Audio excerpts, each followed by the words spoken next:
Right now at 11, clear for takeoff. Tonight, MAX 9s are back in the air 3 weeks after the door plug debacle. Plus, an ever-evolving cityscape. A look at some of this year's new architecture emerging in the Rose City.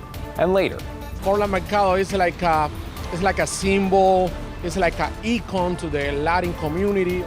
how a beloved food cart pod and community hub is now bouncing back.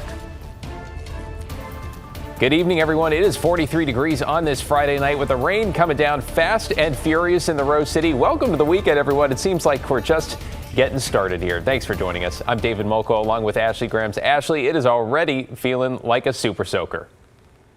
Rain, clouds, fog. I'm going to have to go with all of the above tonight. Take a look outside. This is just over Pioneer Square. This is really the only camera I could find to show you what this fog is looking like just because it's settling so low over the city. Tonight, 43 degrees out there, and we've seen pretty consistent rain showers starting this afternoon, and that's going to press all the way into tomorrow morning. But we are seeing some visibility impacts from this fog. Let's take a look right now. You can see Portland down to 3 miles. Hood River down to 2 miles, and this is even piling up on the coast as well. If you're driving anywhere tonight, it's dark, it's foggy, it's rainy. Please take your time. You can see we're down to 3 miles there in Newport, 5 in Corvallis, and 7 in Eugene. Yesterday, this was a freezing fog in the Dalles, so good that we're not dealing with that tonight. But here's our radar from the past 6 hours. You can just see this constant barrage of showers covering all of western Oregon and southwest Washington. Of course, we're going to talk more about that. Here's a quick look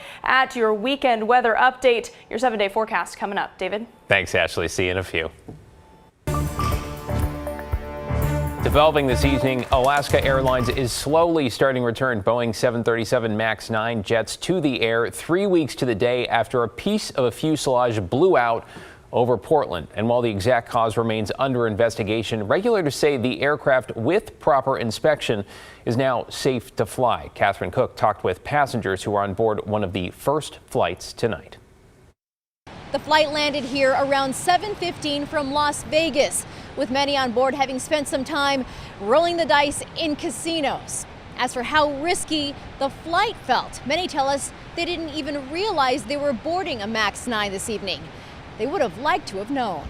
Back in the air, Alaska Airlines resumed flying Boeing 737 MAX 9s Friday.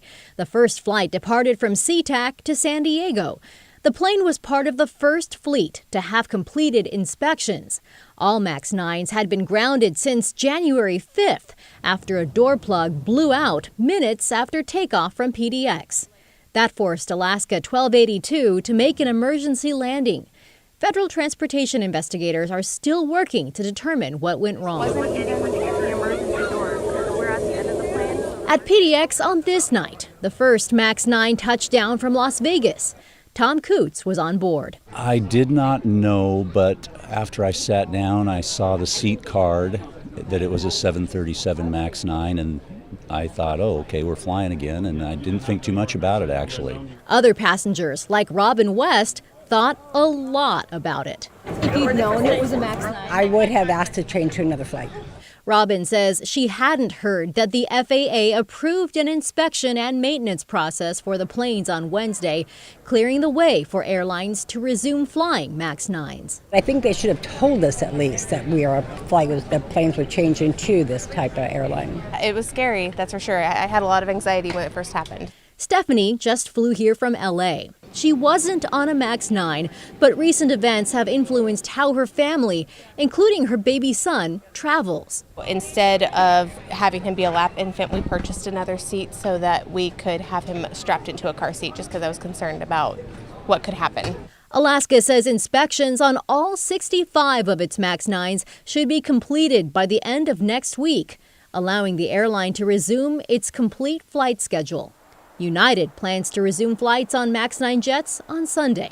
I arrived here safely, so all is good. In Northeast Portland, Catherine Cook, KGW News.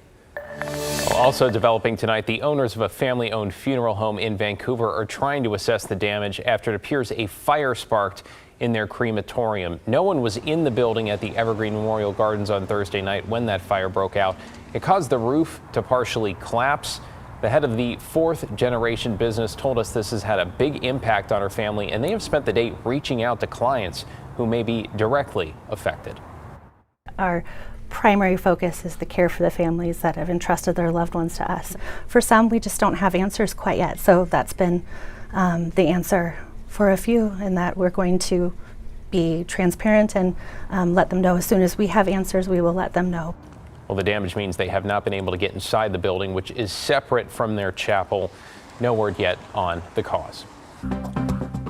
To get you caught up now on tonight's other headlines, some people who once camped along Portland's Northeast 33rd Drive have moved just a few minutes away after the city cleared dozens of RVs. Some neighbors along Northeast 17th Avenue off Columbia Boulevard say they're already seeing problems. A spokesperson for the city's impact reduction program tells KGW they've received several reports and camp removal crews will check it out next week. Okay, they're here, now it's an obstacle for us running our business. It's our livelihoods that we're dealing with right now, so it is concerning every day for us. I understand totally. I don't want to be here either, you know? I hate being out here. Well, the city says it moved 57 people from 33rd Drive into shelter. It's also building a sanctioned campsite for people, including those living in RVs, about 10 minutes away. An opening date has not been set.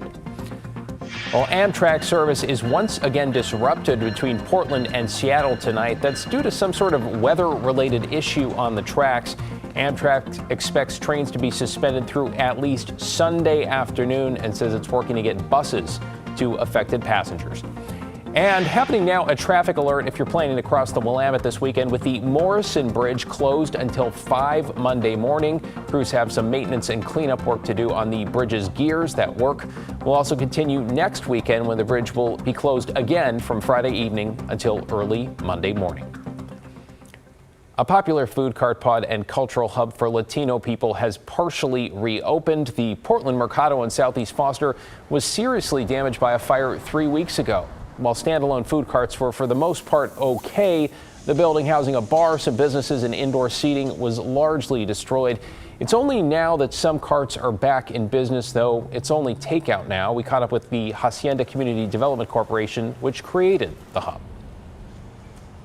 Getting the community support is really important. Come out, purchase food. Unfortunately, it's only takeout only, but get the food to go, say hi to the vendors. They're excited to welcome everybody and greet folks here.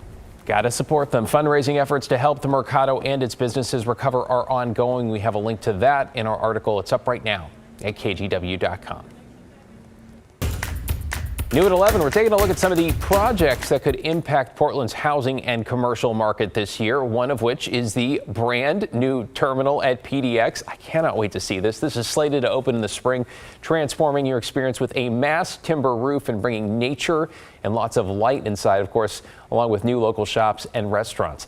In Northeast Portland, the aptly named Pop Blocks are also expected to complete construction. Renderings show they kept the shape of the old Pepsi plant there, with a 219-unit apartment building around it. Developers hope to have an additional 160 units by the year 2026. And 3 of 8 Multnomah County libraries are also expected to finish their makeovers this year. That includes Holgate, Midland, and North Portland branches. The other 5 should be done by next year. Now, for a look at what else is in the pipeline, you can head to KGW.com. You are watching KGW News, and straight ahead at 11 on this Friday night, breaking down the scope of what it took to recover from all that ice and snow. Plus, buzzer-beating buckets. I mean, say that 3 times fast, right? Get ready to cheer as we relaunch Friday Night Hoops. But before we get to slam dunks, how about your ski report?